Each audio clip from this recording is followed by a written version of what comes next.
அனைவருக்கும் வணக்கம். இன்றைக்கி இந்த வீடியோவில் நம்ம எதை பற்றி பார்க்க போகிறோம்னா, நெல் பயிருக்கு நம்ம முதல் மருந்தாக என்ன மருந்து வாங்கி பயன்படுத்தலாம், அதை பற்றி தான் இந்த வீடியோவில் நம்ம விரிவாக பார்க்க போகிறோம். ஏன் நெல் பயிர் நம்ம நடவு நட்டுருக்கோன்னா ஒரு 15லேருந்து 20 நாளுக்குள்ளே முதல் மருந்து வாங்கி பயன்படுத்துகிறது ரொம்ப நல்ல விஷயங்க. ஏன்னா இந்த இப்போ இளம்பயிருங்க இது இப்போ தான் நடவு நட்டுருக்கோம், 15லேருந்து 20 நாள் தான் ஆகுது. இந்த நேரத்தில் வந்து பூச்சி மற்றும் நோய் தாக்குதல் வந்து அந்த பயிரிட்டு தாங்க முடியாதுங்க. ஏன்னா இளம் நாற்று அதனால் சுத்தமாக தாங்காது.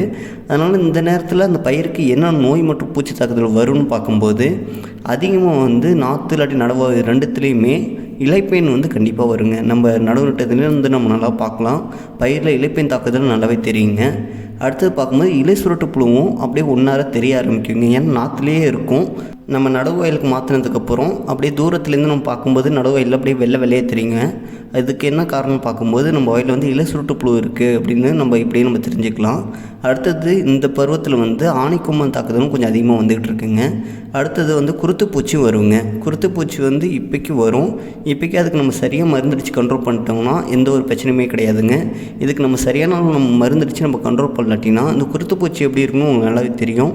அந்த தூர் இருக்குல்லங்க, அந்த தூரில் கீழே தண்டுலேருந்து தாங்க இருக்கும். நீங்கள் அப்படியே பிடிங்கி பார்த்தா தனியாக குருத்து மட்டும் தனியாக வரும். இது இப்போ உங்களுக்கு என்ன ஆகுன்னு பார்க்கும்போது இப்போக்கு வந்து உங்களுக்கு அந்த குருத்து மட்டும் தாங்க சாகுது அப்படின்னு நீங்கள் நினச்சிட்டு இருப்பீங்க. பிடிங்கி பார்த்தா குருத்து மட்டும் தனியாக வெளில வருது அப்படின்னு நினச்சிக்கிட்டு இருப்பீங்க. ஆனால் நீங்கள் ஒரு 50 to 60 நாளைக்கு மேலே இந்த பூ வர ஸ்டேஜில் பார்க்கும்போது அந்த கருது எல்லாம் பதிராதாங்க வரும். சுத்தமாக வந்து பால் எதுவுமே ஏறாது. அந்த மணியை பார்க்கும்போது சுத்தமாக வந்து எதுவுமே இல்லாமல் வெறுமணியாக தான் இருக்கும். இதுக்கு காரணம் என்னென்னு பார்க்கும்போது இப்போ இந்த 15 to 20 நாளில் இந்த குருத்து பூச்சி விழுவுதுங்களாங்க. ஏன்னா அது கீழேருந்து அந்த குருத்து பூச்சி நீங்கள் பார்க்கும்போது அந்த கீழே அந்த தண்டுலேயே போயிட்டு அந்த புழு இருக்கும். அந்த நீங்கள் குருத்தை உருவி பார்த்தீங்கன்னா குருத்து மட்டும் தனியாக வரும். இப்படி இருக்க பட்சத்தில் அந்த தண்டு வந்து வளர்கிறதுக்கு சான்ஸ் இல்லை. ஏன்னா குருத்து பூச்சி அந்த தண்டை வந்து சாப்பிட்ருது.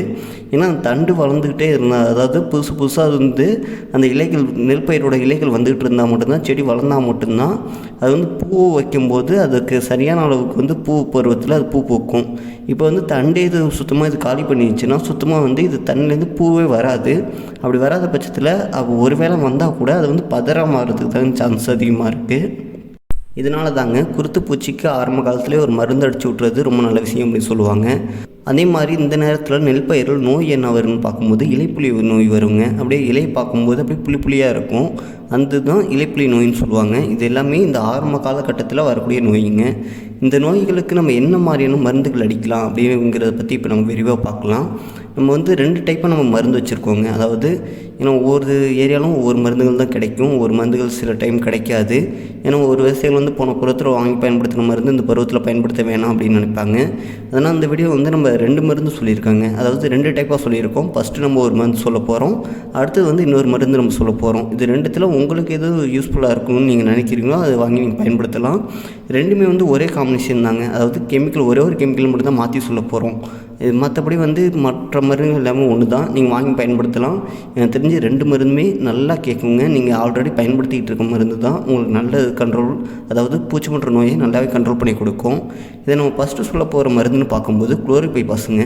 குளோரிபைபாஸ் 20 EC வந்து ஒரு ஏக்கருக்கு 350 ml நம்ம எடுத்துக்கலாங்க. அது கூட பிப்ரோனில் வந்து ஒரு 250 ml. அது கூட வந்து நோய் மருந்து, அதாவது இந்த புள்ளி நோய் சொல்லியிருக்காங்க. அந்த புள்ளி நோய்க்கெலாம் சாஃப் வந்து 250 கிராம் நம்ம சேர்த்துக்கலாங்க. இது கூட வந்து நம்ம ஆல்நைட்டின் வந்து ஒரு ஏக்கருக்கு 1/2 கிலோ, இல்லாட்டி ஹியூமிக் நம்ம சேர்த்துக்கலாங்க. இது 2த்தில் ஏதாச்சும் ஒன்று நம்ம சேர்த்துக்கலாம். அதாவது ஆல்நைட்டின் ஒன்று நம்ம சேர்த்துக்கலாம், இல்லாட்டி ஹியூமிக் நம்ம சேர்த்துக்கலாம். இல்லை இது 2மே இல்லை, நம்ம வந்து கீழே வந்து ஜிங்க் சல்பேட் நம்ம எதுவுமே கொடுக்கல, அதை வந்து நம்ம நடவு நட்டுருக்கோன்னா 3ஆம் நாள் வந்து ஒரு ஏக்கருக்கு 5 to 10 கிலோ வச்சு நம்ம ஜிங்க் சல்பேட் போட சொல்லியிருக்கோம். ஏன்னா சீக்கிரமாக பச்சை பிடிச்சி சீக்கிரமாக அது நெல் பயிர் வேர் விடுறதுக்குலாம் ஜிங்க் வந்து ரொம்ப யூஸ்ஃபுல்லாக இருக்குது அப்படின்ட்டு. ஒருவேளை வந்து நம்மளாட்டி ஜிங்க் சல்பேட் வாங்கி போட முடியல அப்படிங்கிற பட்சத்தில் அந்த 15 to 20 நாளில் மேலே வந்து நம்ம ஜிங்க் சல்பேட் நம்ம கொடுக்கலாங்க. ஜிங்க் வந்து EDA ஃபார்மேட்டில் 12% இருக்குங்க. இதை வாங்கி நீங்கள் பயிருக்கு மேலே நீங்கள் ஸ்ப்ரே பண்ணலாம். நம்ம விவசாயிகள் வந்து ஜிங்க் சல்பேட்டையே வந்து கரைச்சி பயிர்களுக்கு மேலே வந்து ஸ்ப்ரே பண்ணிகிட்டு இருக்காங்க. அதோடு வந்து இது EDA ஃபார்மேட்டில் இருக்கும்போது பயிர் வந்து சீக்கிரமாக எடுத்துக்குங்க. ஏன்னா ஒவ்வொரு மருந்துமே ஒவ்வொரு வேலையை தாங்க செய்யும். நம்ம கீழே அந்த ஜிங்க் சல்பேட் நம்ம மணல்லையே அப்படியே சும்மா நம்ம கலந்து பயன்படுத்த சொல்லியிருக்கோம். அது மண்ணில் போடும்போது பயிர் அந்த வேர்களாட்டி அதை எடுத்துக்க முடியும். ஆனால் இது வந்து நம்ம அதே ஜிங்க் சல்பேட்டை கொண்டு போய்ட்டு நம்ம மேலே ஸ்ப்ரேயும் கொடுக்கும்போது இலைத்துளைகள் விளையாட்டி அதாட்டி எடுத்துக்க முடியாத சூழ்நிலை இருக்கும். இல்லாட்டி ரொம்ப கம்மியாக எடுத்துக்கும். பயிர் வந்து வேஸ்ட் பண்ணாமல் எடுத்துக்கும். உங்களுக்கு ரிசல்ட் வந்து உடனே கிடைக்குங்க. நீங்கள் ஒருவேளை ஜிங்க் சல்ஃபேட் கீழே பயன்படுத்தியிருந்தீங்கன்னா, அதாவது ஒரு ஏக்கருக்கு 5 10 கிலோ நீங்கள் வாங்கி பயன்படுத்தியிருந்தீங்கன்னா இது நீங்கள் பயன்படுத்த தேவையில்லை. இதுக்கு பதிலாக நீங்கள் ஆல்-19 இல்லாட்டி ஹியூமிக்கை நீங்கள் வாங்கி பயன்படுத்திக்கலாம். இது வந்து ஒரு டைப்புங்க. இதே மாதிரி இந்த காம்பினேஷனில் நீங்கள் இந்த மருந்து வாங்கி நீங்கள் பயன்படுத்தலாம். இல்லை இந்த காம்பினேஷன் இல்லாமல் வேறு காம்பினேஷனில் நம்ம என்ன வாங்கி பயன்படுத்தலாம்னு பார்க்கும்போது, ரெண்டாவது டைப் வந்து லாம்டா சைக்ளோத்ரினுங்க. இது வந்து ஒரு ஏக்கருக்கு 250 ml, அது கூட பிப்ரோனில் வந்து 250 mlங்க. அது கூட வந்து ஆல்-19 இல்லாட்டி வந்து ஹியூமிக், இது ரெண்டுத்தில் ஏதாச்சும் ஒன்று நம்ம கலந்து நம்ம பயன்படுத்தலாம். இந்த லாம்டா சைக்ளோத்ரினுங்கிறது வேறு எதுவும் இல்லைங்க. நீங்கள் கராத்தே அப்படின்ட்டு ஒரு மருந்து வாங்கி பயன்படுத்தியிருப்பீங்க. அந்த கராத்தே மருந்தோடைய அதாவது டெக்னிக்கல் நேம் தாங்க லாம்டா சைக்ளோத்ரின். ஒவ்வொரு கம்பெனிலையும் ஒவ்வொரு நேமில் வந்துக்கிட்டு இருக்குது. இது ரெண்டுத்தில் நீங்கள் ஏதாவது ஒரு காம்பினேஷன் நீங்கள் வாங்கி பயன்படுத்தலாம். அதாவது ஃபஸ்ட்டு சொன்ன குளோரிபைபாஸ், பிப்ரோனில், சாஃப் அதை வாங்கி நீங்கள் பயன்படுத்தலாம். இல்லாட்டி ரெண்டாவது சொன்ன லாம்டா சைக்ளோத்ரின், பிப்ரோனில், அது கூட சாஃபு, அது கூட வந்து ஹியூமிக் இல்லாட்டி ஆல்-19, இது ரெண்டுத்தில் ஏதாவது ஒன்று நீங்கள் வாங்கி பயன்படுத்தலாங்க. இப்படி நீங்கள் பயன்படுத்தும் போது உங்களுக்கு வந்து ரிசல்ட் ரொம்ப நல்லாயிருக்கும். அது மட்டும் இல்லாமல் இப்போ சொன்ன இந்த மருந்துகள் வந்து ரேட் வைஸ் பார்க்கும்போது ரொம்ப கம்மியான விலையில் தாங்க வரும், ரொம்ப காஸ்ட்லியெல்லாம் வராது.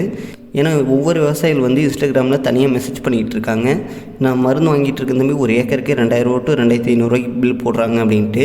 நீங்கள் அந்தளவுக்கும் நீங்கள் வாங்கி பயன்படுத்த தேவையில்லைங்க. ஏன்னா இது வந்து இளநாற்று, இப்போ தான் நம்ம முதல் மருந்து அடிக்கிறோம் 15 to 20 நாளில். இந்த நேரத்தில் வந்து குறைந்த விலையில் உள்ள இந்த மருந்துகளை வாங்கி நீங்கள் பயன்படுத்தினாலே போதும்.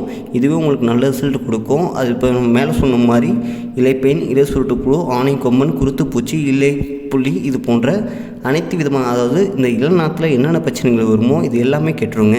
இதை தாண்டி நம்ம அதிக விலையில் உள்ள வேறு மருந்துகள் நம்ம பயன்படுத்த தேவையில்லை. ஏன்னா இதுவே போதும். இதுக்கப்புறம் நம்ம இரண்டாவது மருந்து வாங்கி பயன்படுத்தும் போது அதுக்கு தகுந்த மாதிரி நம்ம மாற்றடிச்சிக்கலாங்க.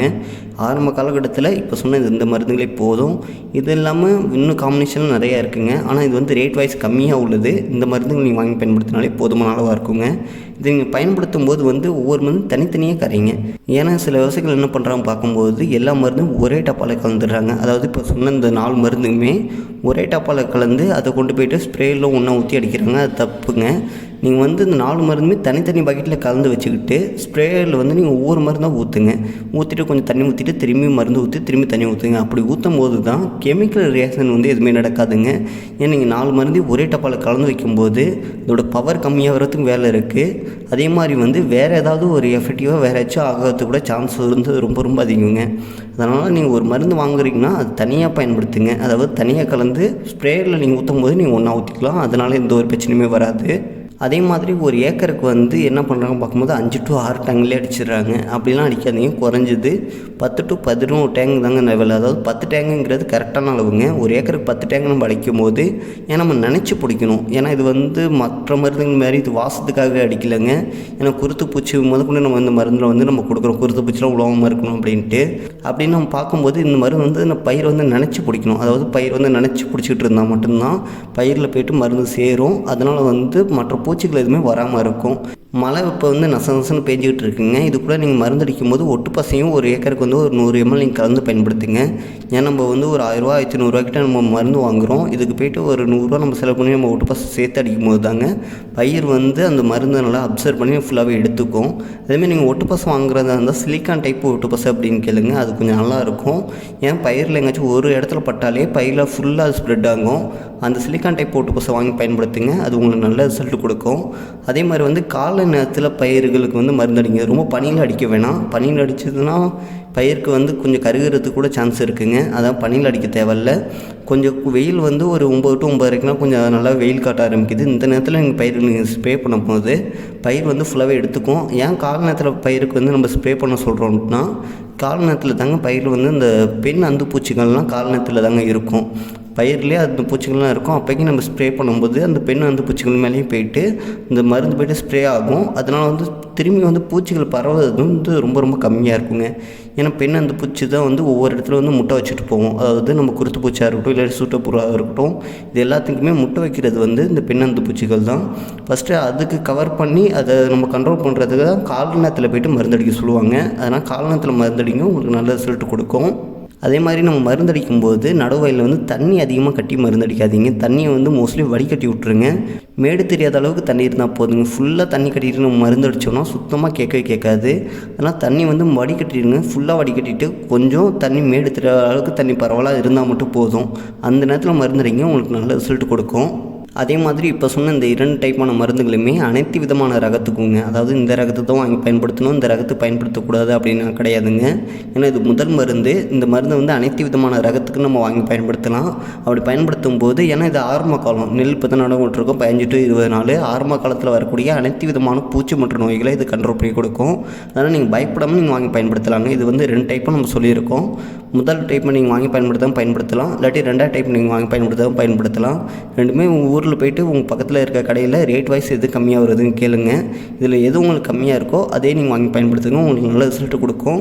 2 மருந்துமே வந்து ஒரு மருந்து பவர் கூட ஒரு மருந்து பவர் கம்மி அப்படிலாம் இல்லைங்க. ரெண்டுமே வந்து நல்ல மருந்துகள், ரேட் வைஸ் கம்மியாக உள்ள மருந்து கண்டிப்பாக நீங்கள் வாங்கி பயன்படுத்தலாம், உங்களுக்கு நல்ல ரிசல்ட் கொடுக்கும். அதே மாதிரி சில விவசாயிகள் வந்து குலை நோய்க்கு இப்போ நம்ம மருந்தடிக்கலாமா அப்படின்னு கேட்குறீங்க. குலை நோய் வந்து நெல் பயிரில் அதிகபட்சம் 90 நாளைக்கு மேலே தாங்க வரும். நம்ம அப்போக்கி நம்ம மருந்தடித்தா போதும், இப்போக்கி நம்ம மருந்தடிக்கிறது வந்து பெருசாக தேவைப்படாதுங்க. அதனால் இப்போக்கி வந்து நம்ம இந்த மருந்துகளை, ஏன்னா இது ஆரம்ப காலகட்டம், இந்த டோஸ் கொடுத்தாலே போதும். இதை தாண்டி பயிர்களுக்கு அதிகமாக டோஸ் எதுவும் கொடுத்து பழக்காதீங்க. ஏன்னா அதுக்கப்புறம் பூச்சியை நம்ம கண்ட்ரோல் பண்ணுறது வந்து ரொம்ப ரொம்ப கஷ்டமாயிடுங்க. இந்த வீடியோவில் நெல் பயிருக்கு நம்ம முதல் மருந்தாக என்ன மருந்து வாங்கி பயன்படுத்தலாம் அதை பற்றி இப்போ நான் உங்களுக்கு விரிவாக சொல்லியிருப்பேன் நம்புகிறேன். உங்களுக்கு ஏதாவது சந்தேகங்கள் இருந்துச்சு கமெண்ட் பாக்ஸில் கமெண்ட் பண்ணுங்கள். அதே மாதிரி நெல் பயிருக்கு 2வது மருந்தாக என்ன மருந்து நம்ம வாங்கி யூஸ் பண்ணலாம் அப்படின்ட்டு நான் அடுத்ததான ஒரு வீடியோ போடுறேங்க. இந்த வீடியோ வேறு யாருக்காவது யூஸ்ஃபுல்லாக இருக்குன்னு நினச்சிங்கன்னா அவங்களுக்கு இந்த வீடியோ ஷேர் பண்ணி விட்ருங்க. இது போன்ற யூஸ்ஃபுல்லான வீடியோ பார்க்க நம்ம LKG விவசாய யூடியூப் சேனலை ஃபாலோ பண்ணாதவங்க ஃபாலோ பண்ணிக்கோங்க. நன்றி, வணக்கம்.